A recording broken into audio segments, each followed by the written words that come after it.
Don't need it. Can you guys still hear me okay? Okay.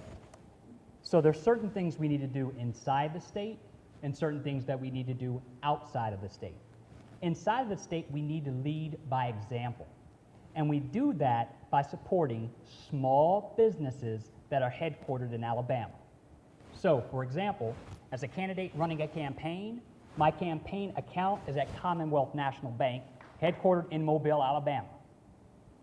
When I was in New York City as part of a startup company and I needed to select a vendor to help me with my e-commerce and digital marketing objectives, I selected a vendor from Mobile, Alabama, Dogwood Productions. All of us have that among ourselves right now to support these businesses with our dollars rather than sending them to somebody else in a company that's headquartered out of state.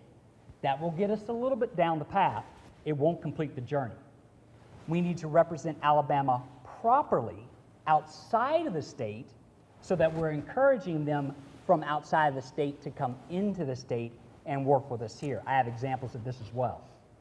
When I was working for Harrah's Casino down in New Orleans, Louisiana at the foot of Canal Street, we actually did a project with the Poach Band of Creek Indians when they opened the temporary casino in Wetumpka, Alabama.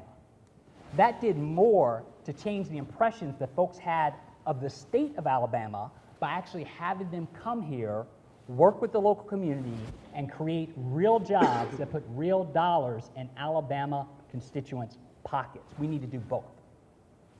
In addition to attending the United States Naval Academy, I also earned my MBA at Duke University's Fuqua School of Business.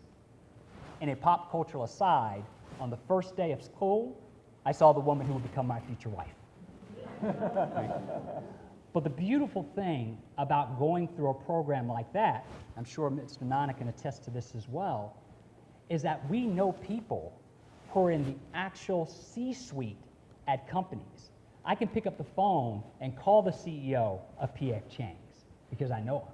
I can pick up the phone and call the president of North American Under Armour because he was one of my classmates.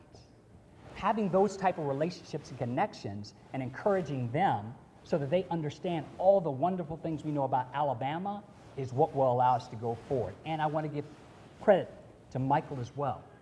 We have to change the perception. We have to change the perception that we're racist, sexist, and homophobic. And once we change that perception, then companies are going to be more willing to invest in Alabama, and that is what will allow us to improve the unemployment rate. Thank